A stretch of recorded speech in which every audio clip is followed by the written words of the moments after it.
سلام، امیدوارم که حالتون خوب باشه. وقتتون بخیر. اکس لوکیتوری نداره که کم میباشه، همه کیفی.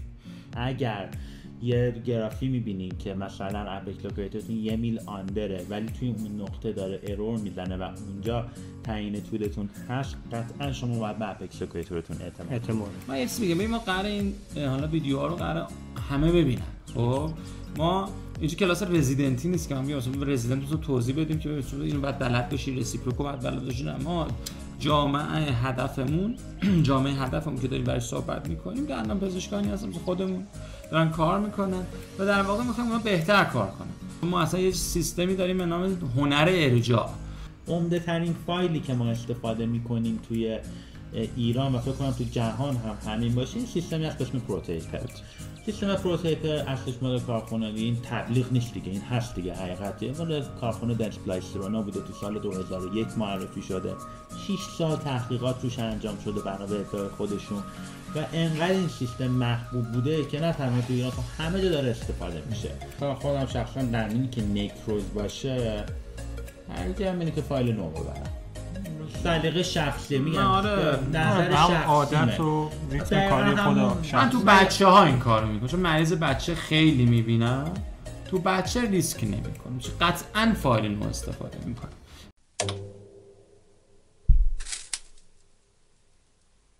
سلام، امیدوارم که حالتون خوب باشه. وقتتون بخیر. خیلی ممنونم که همراه ما هستید در ادامه بحث اصول کاربردی و کلی اندودانتیکس. همچنان در خدمت دو همکار و دوست ارزشمندم، جناب دکتر شیری عزیز و جناب آقای دکتر جعفری نازنین هستیم و امیدوارم که این برنامه هم مانند سایر برنامه‌های قبلی که در کانال یوتیوب ما دیدید مورد توجه شما قرار بگیره. سلام جناب دکتر، خسته نباشید. سلام، عرض ادب. امیدوارم که حالتون خوب باشه. یه وقفه طولانی مدت به خاطر شرایطی که الان متاسفانه ایجاد شد توی کشور داشتیم. امیدوارم بقیه مباحثی که خدمت عزیزان هستیم کاربردی باشه و سیاوش شب بفرمایید. سلام، عرض ادب. امیدوارم حال همگی خوب باشه. خیلی خوشحالیم که یه قسمت دیگه رو داریم شروع میکنیم و امیدوارم که قسمت‌های قبلی تونسته باشه به همکار عزیزمون کمک کرده باشه. بله، من همون جوری هم که حالا صحبت کردیم و فیدبک هایی که گرفته بودیم از دانشجویان عزیز، همکاران جوون دندون پزشکمون که بیشتر حالا مخاطب و هدف ما هستن که بخوایم مطالبمون رو براشون به اشتراک بذاریم، خیلی استقبال خوبی بود و حتی با اینکه قسمت‌های کمی بود، حالا دکتر شیری گفتن شرایط کشور خوب نبود، شرایط حال مردم خوب نبود و فرصت همکاری مجدد نبود در فاصله زمانی کمتر، یکم زمان گرفت تا بخوایم دوباره شروع بکنیم قسمت‌های جدید رو به ضبط کردن. اما خب همیشه ما سعی کردیم که با کیفیت بالا، با روحیه بالا و بهترین اساتید در خدمت شما عزیزان باشیم. در خدمت هستیم دکتر جان. خب در ادامه مباحثی که داشتیم فکر میکنم که ایزولیشن و تهیه اکسس کاویتی و اینا رو صحبت کردیم راجبش و در واقع حالا الان میخوایم برسیم به تعیین طول کار کردن.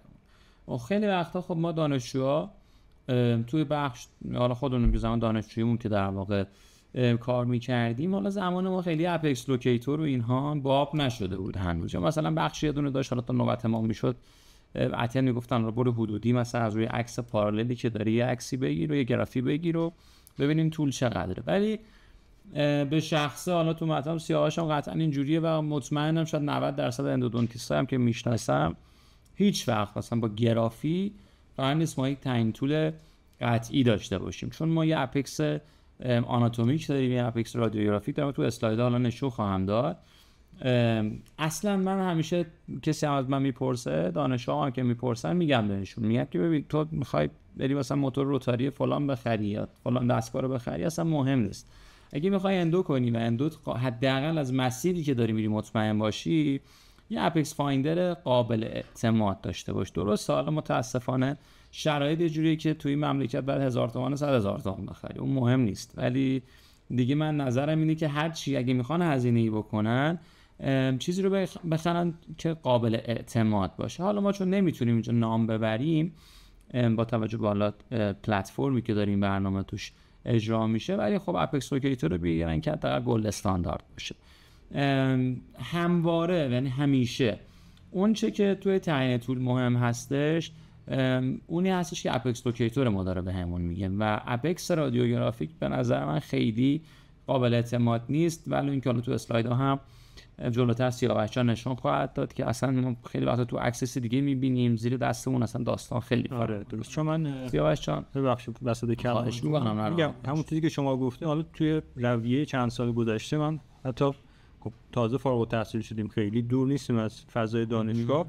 اون دوستانمون بچه‌هایی که بودن، یعنی اولین کاری که میکنن برخلاف سالهای گذشته همشون دنبال اینه که یه اپکس لوکیتور داشته باشن برای خودشون، برن تجهیزاتشون کم کم تکمیل کنن. خب خیلی خوبه و اینکه چه جوری ازش استفاده بشه و درست باشه خب مهمتر از اون هستش. الان دانشجوی ارزش همکاری که تازه فارغ التحصیل شدن یک شانسی رو دارن که ما نداشتیم. زمان ما، حالا من مثلا سال 94 که فارغ التحصیل شدم، خیلی تنوع محصولات نبود، یعنی اپکس لوکیتورها خیلی تنوعی نداشتن، ولی الان خدا رو شکر تنوع خیلی زیاد شده. تنوع نه ولی قیمتا خیلی خوب. یکی دوتا خیلی خوب بود تو بازار. حالا بس بگیم که ریبکس بود و موریتا و این دوتا خب خیلی خوبن، یعنی مثلا بحثی توشون هنوز هم هستن. آره ولی خب دیگه هستن، ولی خب بایستا شرط خاص هست. ولی الان حالا خدا رو شکر که در تنوع زیاد شده، هرچند این تنوع زیاد نباید باعث بشه که همکار عزیز این کیفیت رو فدا بکنن، به خاطر اینکه اپکس لوکیتور یه جورایی چشمه، مثل داخل دندون رو نمیبینیم، مجبوریم به یه چیزی اعتماد بکنیم و بهترینش اپکس لوکیتور هستش. حالا توی رفرنس ها میگن که شما به 3 طریق میتونید تعیین توییت بکنید: اپکس لوکیتور، گرافی، مثل لامسه. حالا من نمیدونم مثل لامسه رو چرا آوردن، ولی خب نوشتن. دقیق تعیینش اینه که شما بیایید اپکس لوکیتور رو همراه با گرافی استفاده بکنیم.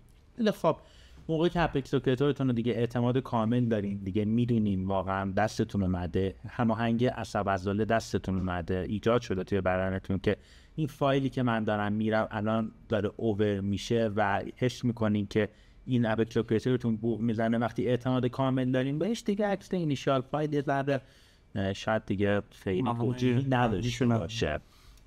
خب من فقط یه نکته رو عرض بکنم. ببینید ما اپکس لوکیتور ما چون 1-2 روز پیش یکی از همکارا به من پیام داد که دکتر مثلا اپکس 2 دهم نشون داده بود تا برسه به طول کار کرد.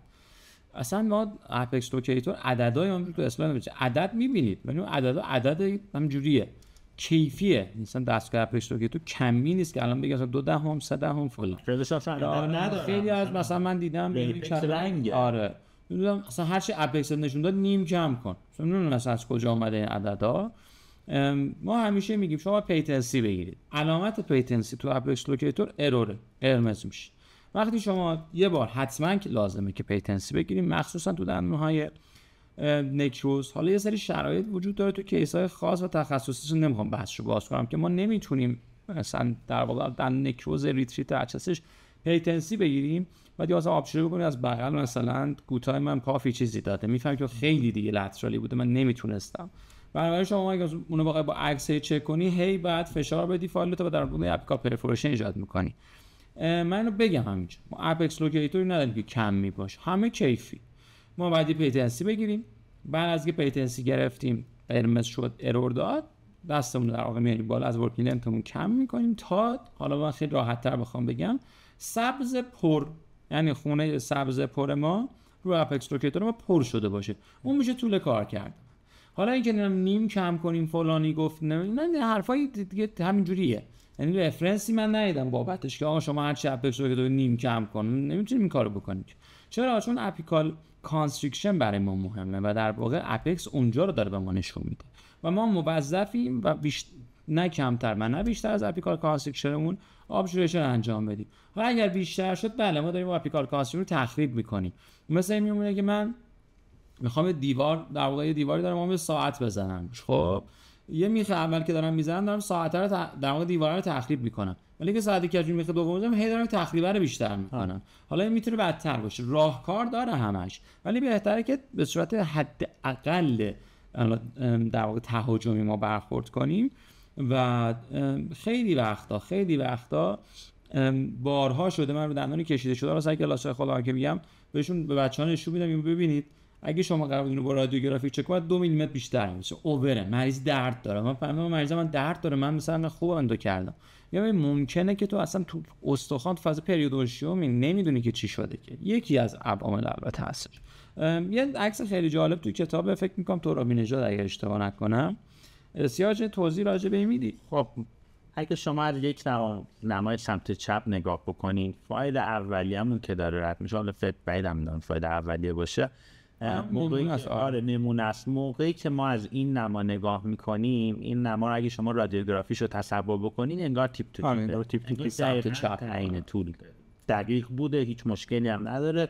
ولی وقتی شما یک ذره زاویه دیدتون رو تغییر بدین و نمای راست رو شما مشاهده بکنین، میفهمین که آقا این اپکس یه جای دیگه است، یه جای دیگه است و اینجا ما در حقیقت داریم اوور کار میکنیم و اون کانستریکشنمون رو به هم زدیم. واسه همینه ما میگیم حتما به اپکس لوکیتورتون اعتماد بکنین. اگر یه گرافی میبینین که مثلا اپکس لوکیتورتون 1 میل آندره ولی توی اون نقطه داره ارور میزنه و اونجا تعیین طولتون هست، قطعا شما باید به اپکس لوکیتورتون اعتماد کنید. حتما. یه جایی هست آخه توی کیسای هست شما بعد مریضت مشکل میخوره، شما مثلا هفته پایین داری اندو میکنی، مثلا 6 هفته بالا داری اندو میکنی، علل خصوص هفته پایین داری اوور کار میکنی. بعد بعد مثلا حالا هر ریشه‌ای مهم نیست، حالا مثلا مزیوباکار شما تو فضای عصب افرالولار داری فایل میکنی، داری اوور اینسترومنتیشن میکنی دیگه، بعد مریض روز گزگز داره، بی‌حسی داره، درد داره، خوب نمیشه و اندو همه چی خوبه، بعد دندونو میکشی بله گوتای 2 میل اووره. اون 2 میل اووره ببین مهم نیست، ما هیچ وقت نمیگیم آندر اوور مهمه، ولی ما 2 میلیمتر اوور اینسترومنت کردیم، یعنی استخوان تخریب کردیم. اگه بد شانس باشه زدی کانال سقف کانال رو بردیم، اگه دندون نکروز باشه که خوردهای آجی رو همون شد و یه اتفاقاتی میفته که اصلا همه چی رو میریزه به هم. بنابراین حتما توصیه میکنم اگر میخوان کار درمان ریشه انجام بدن، مهمترین چیز توی دستگاه‌هایی که میخوان بخرن قطعاً اپکس لوکیتور، یعنی نه موتور مهمه، نه وار ورتیکال وارم لترال، اینا همه چیزایی که شما رو بروزتر میکنه، ولی اپکس واجد رانندگی میخوای بکنید فرمون داشته باشه نمیشه که. خب فکر کنم کافی باشه، چون یه توضیح هم جلسات قبل داده بودیم. من یه ذره سریعتر پیش بریم و بریم روی روش‌های آماده سازی کانال. ما یه روش دستی داریم حالا اصطلاحاً که متاسفانه یا خوشبختانه همچنان توی دانشکده‌های ما داره تدریس میشه. به نظر من 100% اشتباهی، مخصوصا اینکه شما کیس ها رو در واقع کار میکنید که ممکنه کروچری داشته باشه انتهای ریشه، ممکنه ناحیه فورکات رو داری درگیر میکنی و تو روش دستی ما عملا کنترلی روی دستمون نداریم، هر چقدر هم که حرفه‌ای باشی. بله ما موظفیم که 2 تا دندون کار بکنیم توی دانشگاه، بحثی روش نیست، ولی حالا حداقل ما که تو دانشکده دوره روتاری برای بچه‌ها میذاریم، خیلی از دانشکده‌ها البته اینجوری شدن، خیلی‌هاشون هم اصلا تو کارشون هست که مثلا درمان جامعهشون یا آخرین واحد اندو زمان ما اندو 4 بود، نمیدونم اندو 3 شده چی شده، اونجا میگن میتونی شما روتاری کار بکنی. مثلا یک بعضی دانشکده‌ها دیدم که یک مثلا آزمونی دارن و حتما واجب کردن که آخرین واحد اندوشون رو آزمون رو حتما باید بگذرونن و حتما واحد آخری رو من فکر کنم روش دستی بیشتر به خاطر این هستش که اون حس لامسه یه مقدار تقویت شه، ولی موضوع اینجاست که با 2-3 تا دندون اما 2-3 تا دندون لامسه ایجاد نمیشه، به وجود میاد، فقط مریض اذیت میشه 3-4 جا زورمون نمیرسه، یه جای زورمون نمیرسه، احتمال خطاها هم بیشتره. شما موقعی که میشه اگریسیوتر هستن اندام میکنین زیادتر میشه، چه میدونم پرفوریشن و خیلی اذیت میشه، اصلا همه اینا هست و چون کنترلی نداریم میبریم بالا میانیم پایین، کانستریکشن به هم میخوره. پس ما عملا راجع به روش‌های دستی توضیح نمیدیم، هر چیز به نظر من اکسپایر شده است تو همه جای دنیا، فقط برای تعیین طول و اینا استفاده میشه که حالا اونم به وقتش در واقع توضیح خواهیم داد که چجوری ما تعیین طول نگوشیت در واقع منظورم می‌کنیم. فقط تو نگوشیشن خیلی کاربرد داره روش داره، ولی خب روشایی که الان داریم استفاده می‌کنیم حالا اغلب 90% مواقع روش روتاری از رسیپروکال، اما از جهت در واقع چرخش‌ها با هم فرق می‌کنه، جهت حرکت فایل فرق می‌کنه که حالا راجع به رسیپروک بیشتر تو ریتریتمنت ها صحبت میکنیم. البته که میتوانیم تو تریتمنت عادی هم استفاده کنیم، بحثی توش نیست، ولی خب فایل های خاصی داره، سطح مقطعی این فایل ها فراهم میکنه.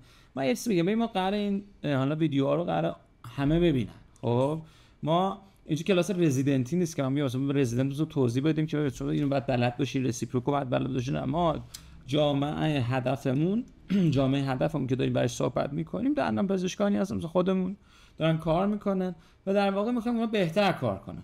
حالا باعث چیزای بروزتر دیگه خیلی هم نمیخوام بریم تو کار تخصصی، چون ما اصلا یه سیستمی داریم به نام هنر ارجاع، مثلا نمیتونیم دست نزنیم چون درگیر میشیم. من همیشه بعضی از بیمارا میام مثلا یه واژه بکنم سیرکول به منشی میگم، یا من باهاش توضیح میدم صحبت میکنم فلان، بعد به منشی میگم مثلا خانم ایکس سیرکولش کنین، یعنی ما به این مریض وقت نمیدیم.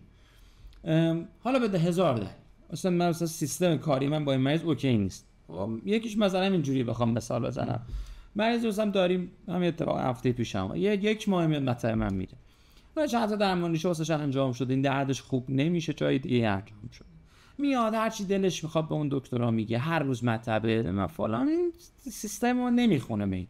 حالا تو کارم همینه، ما قراره بر کیسی دست بزنیم به هر قیمتی، حالا اگه نشد یا مثلا حالا من اینا مثلا تو ذهنم حالا سیاوش نام توضیح میده که مثلا یه کیسی واسه فال فرکچر برام اجرا شد اون هفته پیش، آقای ای من فال شکونده بود، فرستادم برای سیاوش یه دست زده بود بدون نشد، فرستادم برای تو نشد، همه یه دستی به این زده بودن، مریض 4 جا رفته بود حتی توی یک کلینیک، هر چی بلد بود روی این دندون پیاده که حتی اومد بشه. حالا من یه دوست صمیمی من بودیم بنده، حالا صمیمی دوستمونه فرستاده بود، مریضی گفت نه هر جا ما رفتیم، گفت حالا گفتم بیا بشین ببین، فایل گذاشتم تق تق تق میخوره به یه استیجینگ پلتفرمی که فقط ما تو کتاب خوندیم که آقا اینجوری بابا، اون بعد یه ذره بعد سیستم خودش رو تجربه میخواد، کارهای دیگه میذارم یه فایل گذاشتم دیدم میخورم مثلا 500 گذاشتم خانم بفرمایید من نمیتونم انجام بدم.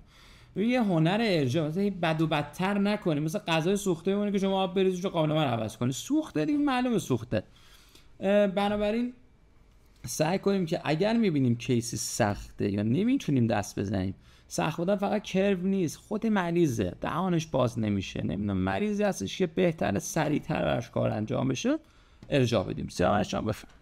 ما روش عمل‌سازی کانال رو داریم شروع می‌کنیم، یا روش دستی داریم که گفتیم مصلوب شده، یعنی مصلوب شده که یعنی ترجیحمون اینه که دیگه توضیح ندیم، بعد اینکه احتمال خطا توش خیلی زیاده و بعدش هم همه همکارا فوری موو میکنن به سیستم روتاری. یه سیستمی هم داریم که رسیپروکه، حالا اونم تو ریتریتمنت ها حالا خیلی استفاده میشه و همین گفت تو درمان اولیه هم استفاده میشه، خود من هم استفاده میکنم با تو درمان اولیه. ولی ما عمده تمرکزمون رو میخوایم روی روتاریا ببریم. روتاری یعنی چی؟ روتاری یعنی چرخش. روتور یعنی چیزی که میچرخه، زبان لاتین میاد به اسم چرخش. خب ما یه فایلی رو داریم که میخوایم در حال چرخش ببریم داخل کانال دندون برای اینکه پاکسازینگ رو انجام بدیم. هم میدونیم ما یه سری فایل‌های روتاری داریم استفاده میکنیم.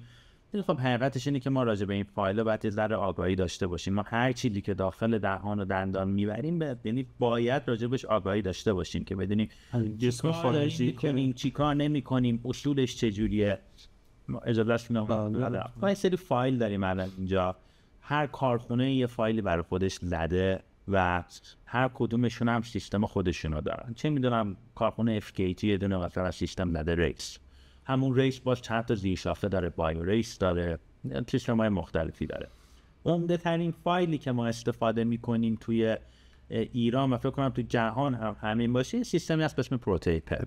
سیستم پروتیپر اصلش مال کارخونه دیگه، این تبلیغ نیست دیگه، این هست دیگه حقیقته، مال کارخونه دنسپلایسترونا بوده، تو سال 2001 معرفی شده، 6 سال تحقیقات روش انجام شده بنا به ادعای خودشون و انقدر این سیستم محبوب بوده که نه تنها تو ایران، تو همه جا داره استفاده میشه. کارخانجات مختلفی هم اومدن همین سیستم رو استفاده کردن و تولیدش کردن. حالا ما هم استفاده میکنیم. فکر میکنم تقریبا 95% 99% دندون پزشکان پروتیپر استفاده میکنن. هر سیستمی که ما داریم کار میکنیم یه سری سکونس داره، یه سری توالی داره که ما داریم باید اینا رو رعایت بکنیم. مثل ایمپلنت هم همینه. حالا همکارانی که ایمپلنت می‌دارن چه میدونم مگاژن یه دونه چی داره، یه سیستم دیگه یه چیز داره، یه سیستم دیگه یه چیز داره. حالا اسمم بردم میگن اول. ولی خب فایل روتاریمون هم همین هستش. من اگه این نمیدونم این چی میفته این پشت این چیا توی تصویر پشت این جعبه فایل همیشه یه سری اطلاعات هست که ما باید اینا رو بدونیم. یکی RPM چرخش در دقیقه، ما باید حتما اینو رعایت بکنیم. مثلا اینجا زده 150 الی 300 RPM. اون موتور دستگاه روتاریمون رو که داریم استفاده میکنیم اکثرا تقریبا 99% قابلیت تنظیم داره. بکنم سرعتش اینه که میتونه رو به دوربین بگیری که زوم کنه. شما اگه الان زوم میشه، خب اگه اینجا نگاه بکنی مثلا زده 160 الی 300 من بگیرم درست بره 160 الی 300 RPM. خب ما بعد موتور دستگاه روتاریمون رو که حالا میاریم تنظیمش باید بکنیم حتما روی این، به خاطر اینکه اگه بیشتر باشه یا کمتر باشه مشکلات خودشو داره، فایل فرکچر اتفاق میفته. و یه چیز دیگه هم که هست خیلی ها شاید ندونن و رعایت نمیکنن، اینجا هست نیوتن بر سانتی متر. این چی هستش؟ این تورک دستگاهمون رو باید تنظیم بکنیم. حالا تورک چیه؟ هر جسمی که میچرخه یک نیروی بهش وارد میشه. هر چیزی که میچرخه، میگم هر چی که میچرخه یک نیروی وارد میشه که اونو ما بهش میگیم تو فیزیک تورک. این نیرو باید تنظیم بشه. اگر توی این فایلمون که ما داریم استفاده میکنیم این تورکمون رو تنظیم نکنیم این موتور فرکچر میشه. حالا خدا رو شکر الان موتورهای روتاری برنامه هاشون خیلی بروز شده، تکنولوژی رفته بالا، طوری رسیده که مثلا شما تنظیم میکنی 70% تورک مورد نیاز که رسید به اون فایل این دیگه حالت ریورس میشه، دیگه نمیره چرخش ساعتگرد دیگه نداره، شروع میکنه پاپ ساعتگرد چرخیدن. اونجا نشون میده که آقا به این فایل ما داره یک نیروی بیش از حدی وارد میشه و ما باید حواسمون باشه. فایل روتاری که ما استفاده میکنیم بهتر یه سری اطلاعاتی ازش داشته باشیم. مزیت فایل های پروتیپری که عمدتاً داره استفاده میشه توی ایران و سراسر جهان این هستش که میگه که من یک تیپر متغیر دارم. تیپر حالا چیه؟ تیپر یعنی این که ما به ازای هر میلیمتری که میریم بالاتر ما افزایش اوت رو داریم. فایل های دستی که ما استفاده میکنیم 15 20 25 این فایل هایی که ما استفاده میکنیم یک تیپر 2% دارن. 2% یعنی چی؟ یعنی به ازای هر 1 میلیمتری که من میرم بالاتر 0.02 میلیمتر به قطر اون فایلمون اضافه میشه. فایل 20 میلیمتر توی D0 یعنی نقطه صفرش، توی نقطه D1 یعنی 1 میلیمتر بالاتر از اون 0.02 میلیمتر اضافه میشه، یعنی میشه 22 صدا. سیستم پروتیپر این مزیت رو داره که میگه من یه تیپر متغیر دارم. و این سیستم تیپر متغیر یعنی چی؟ میگه من اومدم 6 تا فایل معرفی کردم تو این سیستم: SX، S1، S2، F1، F2 و F3. SX یا همون اوریفیس چیپرمون هستش که میاد به که آقا من میخوام قسمت کورونال تاجی قسمت کورونال کانال بیشتر رو گشاد بکنم، بدین منظور که تداخلات کورونال رو حذف بکنم و مستقیم تر بکنم یه جورایی کانال رو.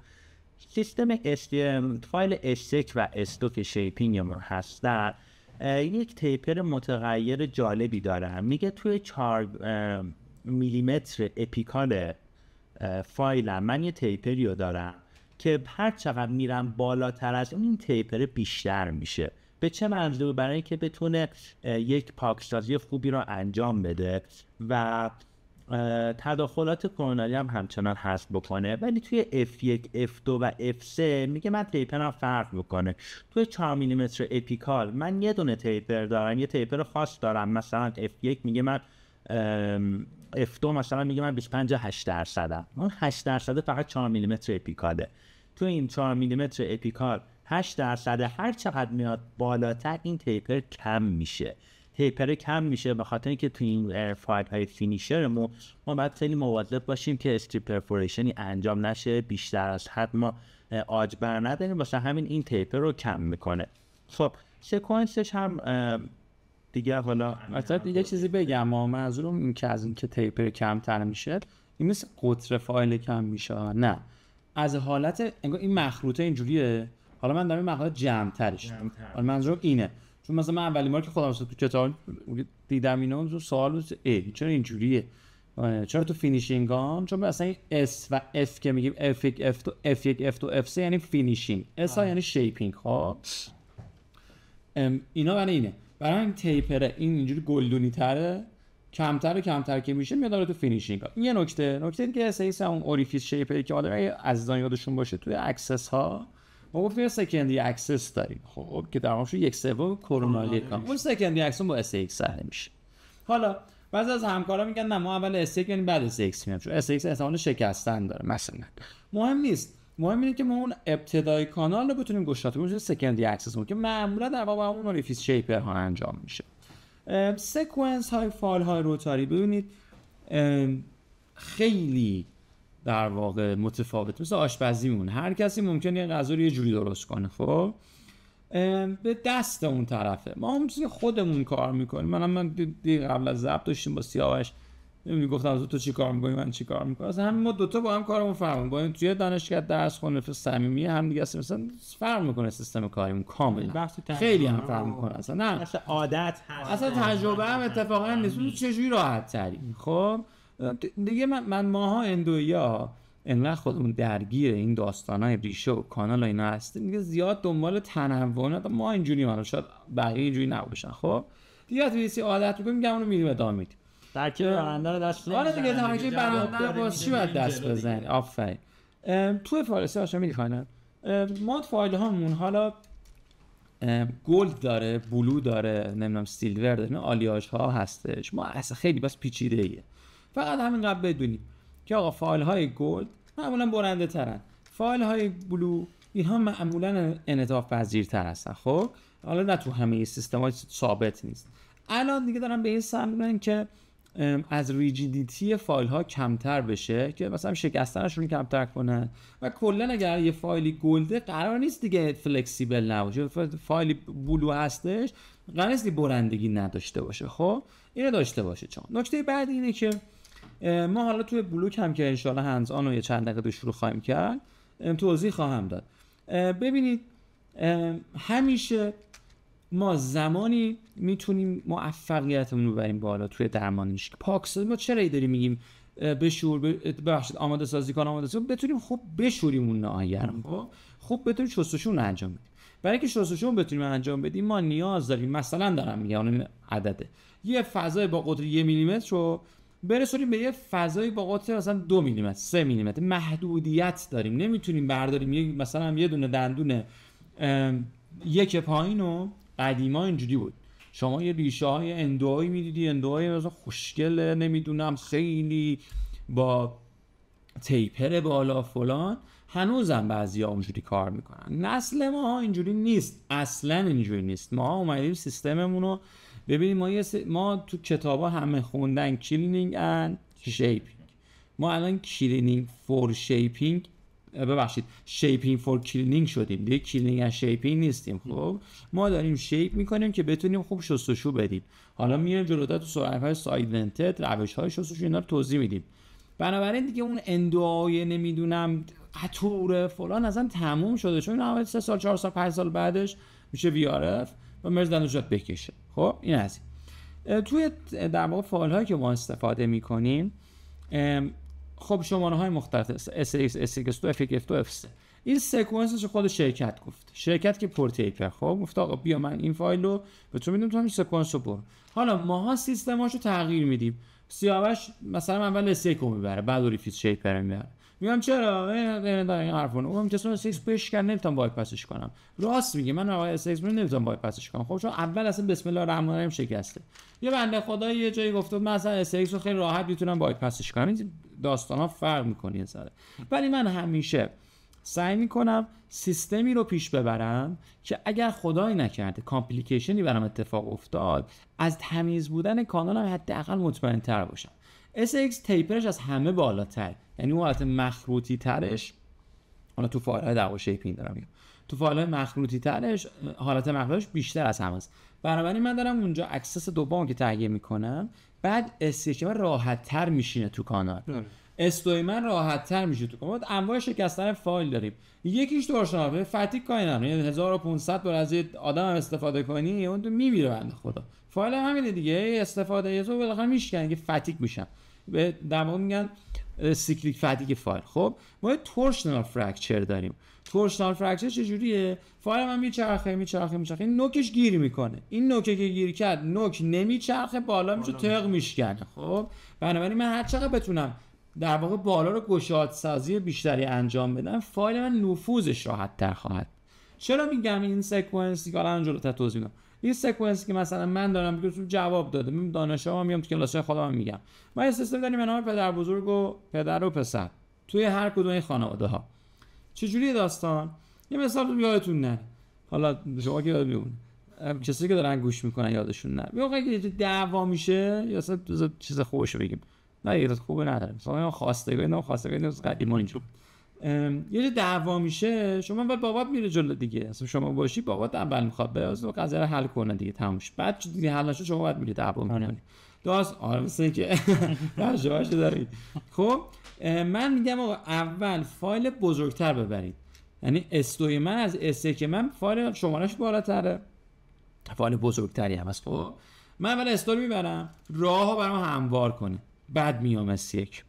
اول افتو رو میبرم، راهو برام بازتر کنه، بعد میشه اف. خیلی ساده بخوام بگم همون کراندانی که تو روش‌های دستی داشتیم، هی بالا رو گشاد میکنم که پایین راحت تر بدم. چرا؟ چون دارن یه مخزنی آماده میکنم که ماده شستشو دهنده ای من هم به راحتی برسه و هر چقدر که رفت کاملا کثیف. به قول دکتر اصلانشری ما یعنی فایل فشار بدیم و خودش بره. مثلا یادم استاد میگفتن که فشار اپیکالی در انداز معنایی نداره. هر وقت شما من به شخص اعصابم خروج کامل یه فشار یه میلیمتر فایل نیست، خب یعنی مونده اونجا دیگه.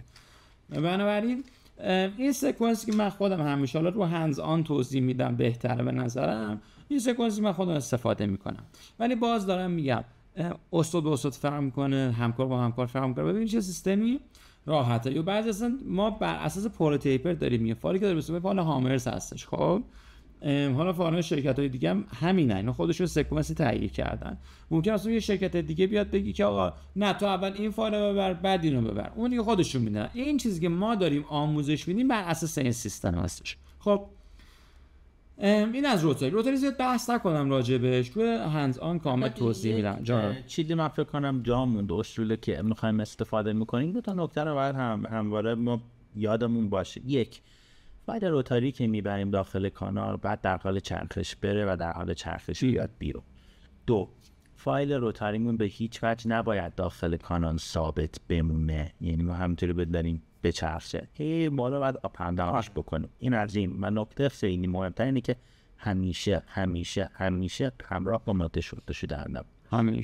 همیشه به هیچ وجه نباید در یک کانال که خوشکش فایل روتاری. من یک سوالی داشتم، حالا البته این بیشتر چیزی که حالا شنیدم و حالا توی کار برای خودم پیش میاد و اینا و بیشتر به درد حالا دستیارای دندان پزشکی میخوره، اینکه هر فایل رو چقدر استفاده کنید.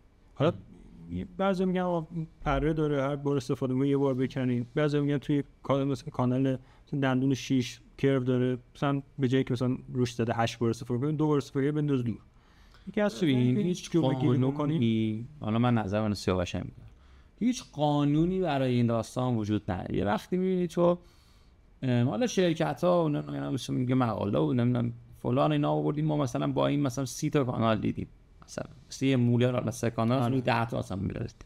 ببین واقعیتش من خودم توی منطقه خودم از 4 بار به بعد که آفه مثلا قطعا استفاده نمی‌کنم، مگر اینکه روز تک کانال چیزی ساده باشه. دومی که یه وقتایی می‌بینیم ما برای یه دونه کانال 3 تا فایل نو استفاده می‌کنیم، اصلا نمیشه توضیح داد. مثلا این میمونه که شما می‌خوای یه جاده‌ای رو بری توی بهار راحت میدی، ولی تو زمستون بعد زنجیر چرخ تو ببری یه ذره بیشتر تو راه تو 20 ساعت تو ترافیک میمونی، مگه این جاده همون مسافت رو داره؟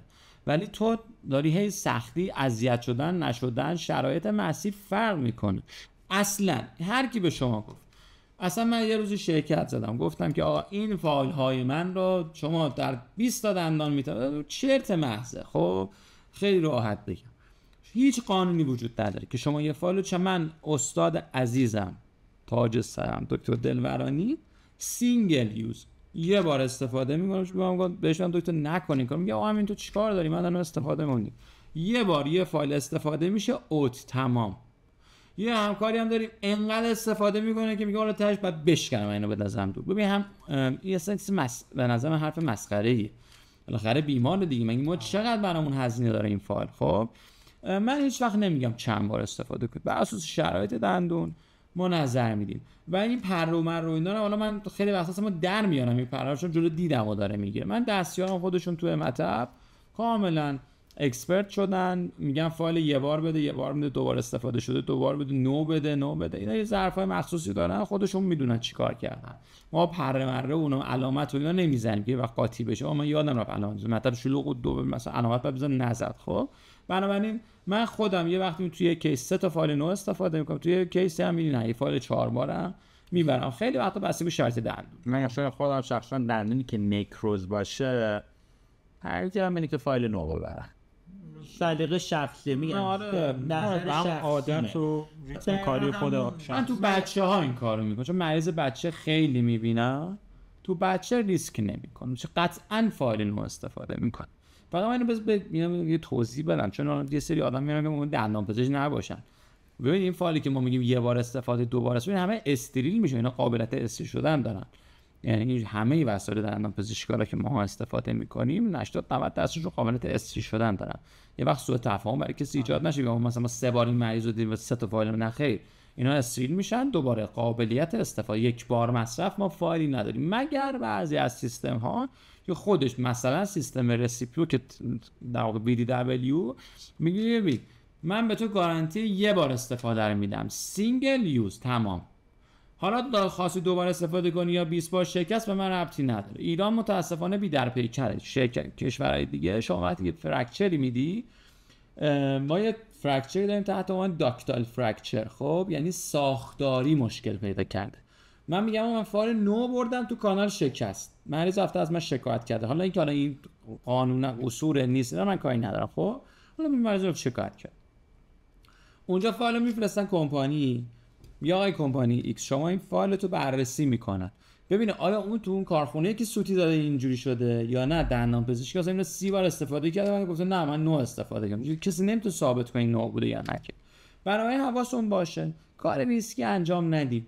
اگه میبینیم کیس سخته و فایل نو استفاده کنم، اگه چقدر قراره از نظر مالی به اون فشار وارد بشه. خب یه چیزی در مورد فایل روتاری من الان خاطرم بگم اینه که من فعلا دانشجو میگم یا همکار میگم فایل روتاری موشک کروز نیست. موشک کروز چجوری از مقطع شلیک میشه، مقصد میدونه ساخت میخوره همونجا. فایل روتاری هوشمند نیست که مستقیم بره سر مسیر. ما حتما یعنی باید یک مسیر شسته رفته گلاید پتمون رو داشته باشیم توی مسیر کانالمون. فایل روتاری میتونه خیلی راحت لج بده، میتونه راحت پرفوره بکنه، خیلی راحت همه کار میتونه بکنه. بستگی داره ما چطوری باش رفتار بکنیم. دقیقا این نکته بود که فکر میکنم قبلش بعد میگفتم بعضی فایل ها مثلا فایل رسیپروک خود کارخونه میگه من نیازی ندارم که شما مثلا یه پیتنسی داشته باشی، مسیر تو گلاید پت تو داشته باشی. اون همچین ادعایی رو داره، ولی بقیه کارخونه ها میگن که شما بهتره که یعنی حتما باید یه گلاید پت داشته باشی تو مسیر تو. بسیار خب یه نکته هم من فایل آره راجع به کانال های کبز بگم، اینم بگم تمام شد پایلوت. آره ما یه سری فایل داریم سطح مقطعش متفاوتن. خب چون تو همین بحث روتاری باز کردن کانال ها هستش، البته متاسفانه میگم ما حالا نگم بهتره ولی بعد قبول کنیم دیگه، ما داریم توی جای زندگی میکنیم که اصلا گند همه چی در اومده دیگه. گوتا میگیری فیک، فایل میگیری فیک، آدما فیکن، اصلا دیگه ولش کن. نگم اگر سی فایل اصل پیدا کردن عزیزان، سی فایل وظیفش با توجه به سطح مقطعی که اگه اشتباه نکنم مربعی شکل بود، این قابلیت بیشتری برای باز کردن کانال کلسیفاید داره. خب یعنی چی؟ یعنی با توجه به ساختار این فایل ما میتونیم توی در واقع کانال کلسیفی کانال رو با این فایل باز کنیم. آقا لج و اینا بله همه کار همه چیز میتونه رخ بده، اتفاقا خیلی بیشتر هم میتونه اتفاق بیفته و حواستون باشه که خیلی اولا باز با زور نیست، باز با حرکت واچ فایندینگ انجام میشه، ولی با توجه به سطح مقطعی که داره ما راحت تر. من خودم الان فکر میکنم حدود 2 ساله از هیچ احد و ناسی، یعنی کسی که دیگه اومد قسم بدم مادر و پدر و همه چی خورد به خدا این اصله، همینجوری نشونش دادم گفتم ببین این شرکت VDW انقدر احمق نیست که اون سی فایل و نصف سیه رو اونور بزنه. چرا داری دروغ میگی؟ خب حالا سیاهاش هم میاد، سیاهاش هنوز میخره ازشون ولی من نمیخرم. خب واقعا همه چی سلیقه‌ای. آره حالا سیاهاش حالا دیگه باهاش راه اومده دیگه، من نمیتونم، من فیک نمیتونم مثلا، چون خودم اصلا درد سر داره دیگه. مثلا یه پیتنسی میگیری فایل در میاری، حالا خودش هم به من میگه همیشه اینجوری میشه، من نمیدونم باز چرا از اینا میگیره. بابا اوایل بود الان. آره بهتر شده. نه کلا آخه برای منم اتفاق افتاد، ما میگیم واقعا با این فایل 10 سی فایل پیتنسی بگیریم در میاد 2 میلیمترش دو استخون موند. خب بابا خدا بیامرز پدر و مادر تو چرا آخه اینجوری؟ بعد زنگ میزنی بهش به خدا استاد فلانی یه خبر از این فایل از من گرفته، فقط شما این دکتر شیری میگی. نگودی چرا دروغ میگی آخه؟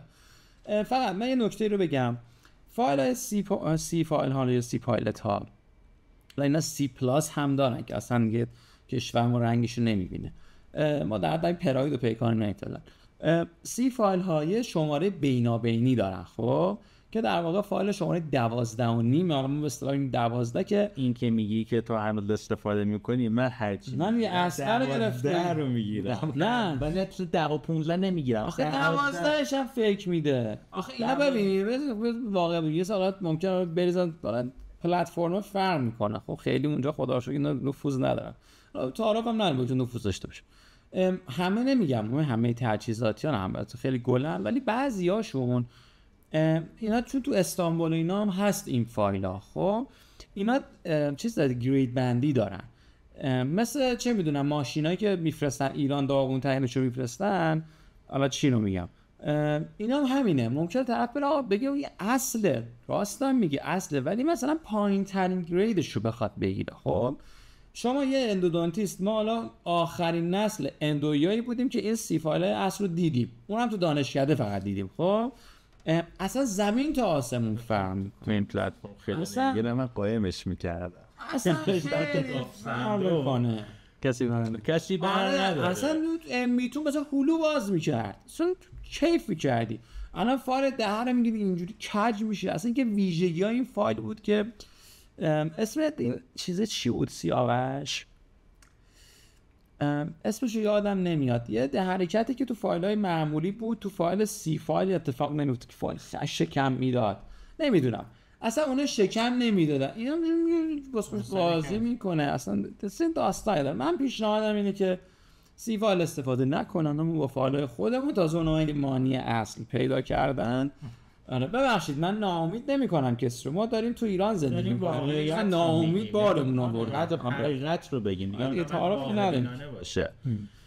خب همین جانم میگم اگر باشه که ما استقبال میکنیم، یعنی وسیله‌ای که بخواد کار ما راحت کنه. یکی از همکارا بهم میگفت که اگر یک کافایل اصل و مرغوب باشه به مراتب از یک فایل نامرغوب. آره من الان میگم من اصلا توی مطبم سی فایل ندارم اصلا، یعنی همه با کافایل هم مستقیم از شرکت میگیرم که حالا خدا رو شکر اوکی، هیچ مشکلی نداره. یکی دو بار از حالا جای دیگه گرفتم متاسفانه فیک بود. خیلی راحت ما اندویا میفهمیم، چه دلیل نداره متوجه نشی. شما توی کلینیکی صاحب اون کلینیک یه 4 تا چیز داشته فروخته، اومده کلینیک زده، نه پزشکه نه نمیدونم دندون پزشکه، فقط چون پولدار بوده کلینیک زده. 4 تا مثل من تو سیاوش ببینیم پیش کار میکنیم. من یه جایی تو کرج میرفتم، این بنده خدا میشناختمش، بس بگم یه 4 تا چیز داشت، این فروخته بود پولدار شده بود اینا رو. خب یه کلینیک زده بود اینجا. اون جلسه اول رفتیم حالا 4 تا چیز داره میگه 4 تا حیوانی که از گوشتش استفاده میکنن. خب این فروخته بود اینا رو، بعد اومده بود اونجا کلینیک زد. اون جلسه اول رفتیم و خوشگل همه چی نو. جلسه دوم رفتیم، من گفتم این فایل صاف شده و شاینی بود. گفتم به دستیاره گفتم که خانم محترم حالا اون موقع خیلی هم بد اخلاق بودم، رزیدنت بودم، از فشار عجیب و غریبی روم بود، اصلا خیلی با خودم قهر بودم. خانم محترم این فایل رو یه فایل نو بده. یهو دیدم آقا ما دکتر فلان این یه پرش کنده شده. حالا طرف داد یه ماه پیش داشت اصلا یه شغل دیگه ای داشت، یه پرش این نوشته شده اینجا 8 تا 5 تا پره دارین راحت بکنی. میدونی ما بس گیر افتادیم، ما اصلا مثلا راحت بگیم حالا نه ببرن، ما گیر افتادیم. یعنی من همکار من زنگ میزنه من میگه به خدا اینو تو کلینیک برای من خریده بود. اون که ببین داره میره توی کلینیکی 40% میگیره 30% میگیره بعد چند ماه، بعد چند ماه تازه پولشو نخورن، بعد میگه من مجبورم از همین استفاده کنم. به دستیاره میگم ببین من بهش میگم اونجا وای نستا، ولی ته دلم میدونم خب اونجا نره یه جا دیگه بخواد بره، اونم همینه دیگه، آقا چه فرقی میکنه. بنابراین متاسفانه اگر فایلاتون نمیدونم دیگه من یه توصیه به سلیم دارم. میدونم من خودم واقعا شرایطو میدونم، شرایط خیلی سخته، حالا نمیخوام دیگه حالا خیلی گریه داری بکنم، ولی حداقل بهشون توصیه میکنم این مثلا فایل اولیتون، فایلی که مخصوص نگوشیشنه، فایل 15 کا فایل شماره 15 و 10، حالا سی پایلوت که حالا من خودم به بقیه میگم استفاده نکنید، خودم قاچاقی استفاده میکنم. مثلا فایل هایی که به قول معروف اسمش این نیست ولی خودم اسم من در بودی، فایل های خط شکنتون که اولین بار داره وارد یک مسیر میشه، من میگم اونا رو یه ذره وسواس داشته باشید. اگر شما قراره هزینه ای بکنید حداقل اون فایل ها هزینه بکنید.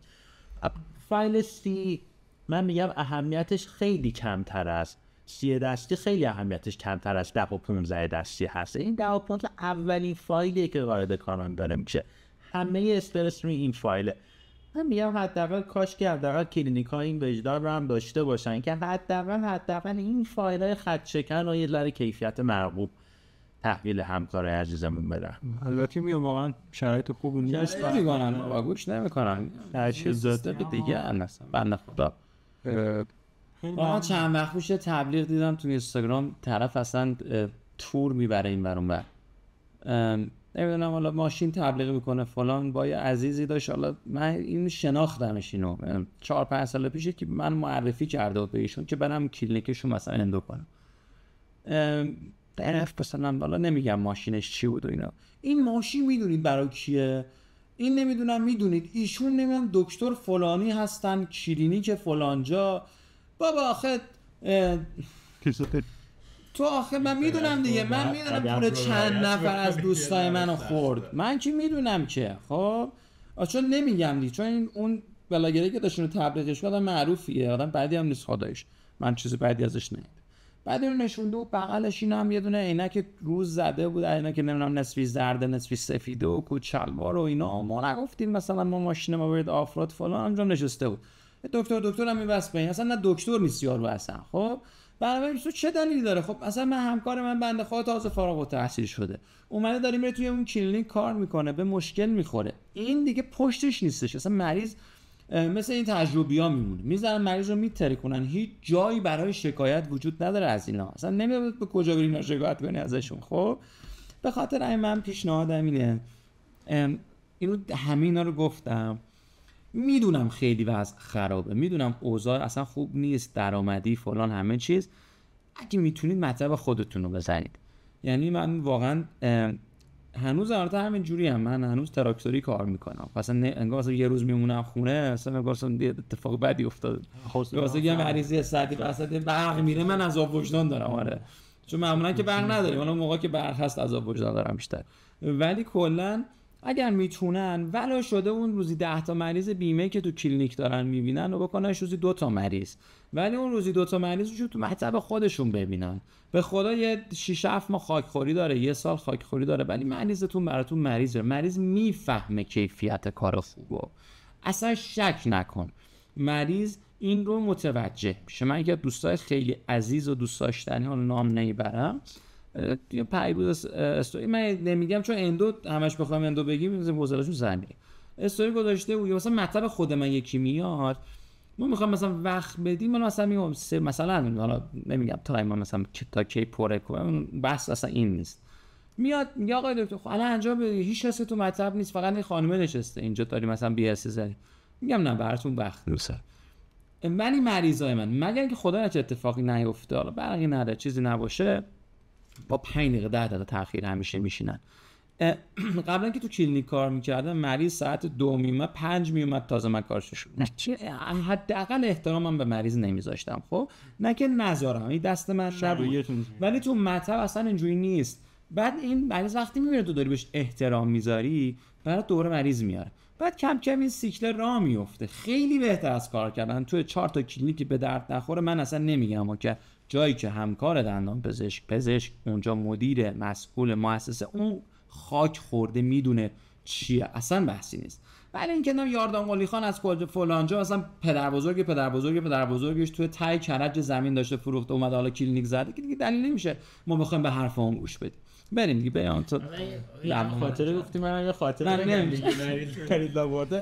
یه دندون شیش پایین بود، یه رادیکس بدی هم داشت، خیلی کرده بدی داشت. من موقعی که داشتم این بی اس رو زده بودم، بیمار نشسته بود رو یونیت و اینا، من جلو خود بیمار خواه نخواه این خیلی نه رو قصدی چیدی به دستم گفتم این دندون کربش خیلی زیاده، یه فایل نو به من بده. انصافا هم فایل نو بود، اصلا از پک وال کرد، اصلا هم جواب باکس وال کرد به امداد بردم تو این رادیکال تقشی کردم. هر چرا خواستم اینو بایپسش بکنم نشد. آخر به مریض گفتم ببین من شکوندم، مسئولیتشم با منه، میتونم 2 تا انتخاب دارم که فالوآپت بکنم، یکم که بریم مثلا من میکروسکوپ ندارم، جایی که میکروسکوپ معرفی نامه بهت میدم، یه جایی باشه که قشنگ پذیرشت بکنه و فایل رو در بیاره. بیمار به من گفت آقای دکتر من شنیدم که تو گفتی این دندون سخت فایل نو بده به من، اگر نمیشنیدم از دست عصبانی بودم، ولی الان دیگه شکایتی ازت ندارم چون شنیدم. و همون بیمار برای من حداقل 3-4 تا بیمار آورد، به خاطر این میفهمه بیمار قشنگ میفهمه که شما دارین چی کار براش انجام میدین. اینا به خاطر گفتن حاصل من نه اتفاقا شریف مثل قسمت قبلی خیلی چیز شد از اون یک نواخته که فقط الان آموزش بدیم. بحثا یک نواخت نبود، نه الان خیلی بیشتر بود. خب مبحثی که در مبحثی که تو همین نظام میخوام توضیح بدم. خب میخوای رست آره تا بعد قسمت آینده به نظرم هندز آنشو شروع کنیم بعد بریم روی آبجکشن. تا قسمت آینده که قسمت هندزانه مباحثی که در این قسمت گفته شد هست. خدا نگهدارتون باشه. ما هستیم البته. هستیم. آنست باش. ما استراحت بکنیم این قسمت بعدی.